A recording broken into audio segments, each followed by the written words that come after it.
Hello दोस्तों, देखो तो मैंने आपको बता दिया था कि प्रश्नावली नंबर 4.4 सारणिक है और इसका बहुत ही अच्छा टॉपिक है उप सारणिक एवं सहखंड।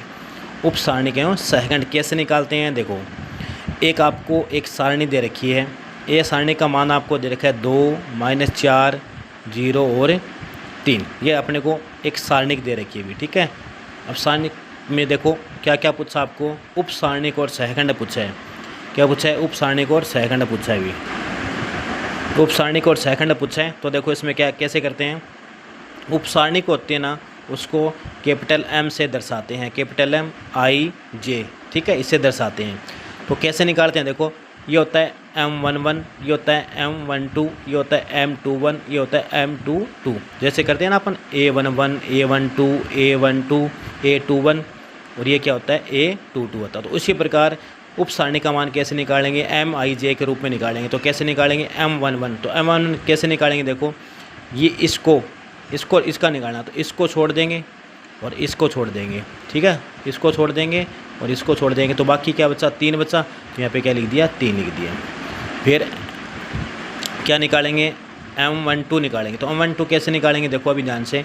तो इसका निकालना अपने को, तो इसको छोड़ दिया और इसको छोड़ दिया, क्या बचा अपना 0 बचा। तो यहाँ पे क्या लिख दिया, 0 लिख दिया, ठीक है। फिर अपने को क्या निकालना है, M21 निकालना है, M21 निकालना है, ये निकालना। तो इसको छोड़ देंगे और इसको छोड़ देंगे, क्या बचा अपना -4 बचा, ठीक है, -4 आ गया। फिर क्या निकालेंगे, M22 निकालेंगे, इसका मान निकालेंगे। तो इसको छोड़ देंगे और इसको छोड़ देंगे, तो क्या बचा अपना 2 बचा। तो क्या लिख देंगे, 2 लिख देंगे। ये तो अपना क्या है, उप सारणिक है। अब इसका सहखंड कैसे निकालते हैं, देखो इसका सहखंड कैसे निकालें। तो सहखंड को किससे दर्शाते हैं, कैपिटल AIJ के रूप में दर्शाते हैं इसको, ठीक है, कैपिटल AIJ के रूप में दर्शाते हैं। तो देखो सम होगा उसको प्लस लिखेंगे, माइनस होगा उसको, विषम होगा उसको माइनस लिखेंगे और सम होगा उसको प्लस लिखेंगे। तो कहने का मतलब क्या है, ये जो अपने M11 निकाल रखे ना, इनको ही चेंज करना है। देखो तो एक A11, तो यानी 1 और 1 कितना हो गया, 2 क्या है, सम है ना। तो सम है तो यहाँ पे क्या लगा देंगे, वैसे इसके आगे प्लस लगा देंगे, ठीक है। चलो फिर देखो A12 कैसे निकालेंगे। तो 1 और 2 कितना हो गया, 3 हो गया 3। तो 3 क्या है, विषम है, तो विषम के आगे क्या लगाएंगे, माइनस। तो 0 लगाएंगे, तो 0 आगे प्लस माइनस लगाने से कोई फर्क नहीं पड़ता, 0 का 0 रहता है, ठीक है। चलो फिर आता है M21। तो M21 देखो 2 और 1 कितना हो गया, 3 हो गया ना 3। तो 3 कौन सा है, विषम है, विषम के आगे क्या लगाना, माइनस। तो इसके आगे एक माइनस और लगाना, तो ये पहले से माइनस है ही, तो माइनस माइनस क्या हो जाएगा, प्लस हो जाएगा, ठीक है।